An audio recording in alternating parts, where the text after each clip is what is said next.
بسم اللہ الرحمن الرحیم۔ ناظرین گرامی، زکوٰۃ ادا کرنا زہریلی گنجی سانپ سے بہتر ہے۔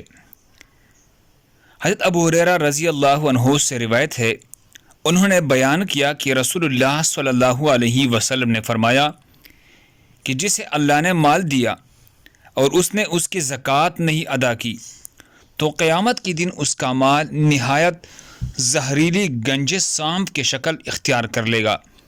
اس کی آنکھوں کے پاس دو سیاہ نقطے ہوگے جیسے سانپ کے ہوتے ہیں، پھر وہ سانپ اس کی دونوں جبڑوں سے اسے پکڑے گا اور کہے گا کہ میں تیرا مال اور خزانہ ہوں۔ صحیح بخاری حدیث نمبر 1403۔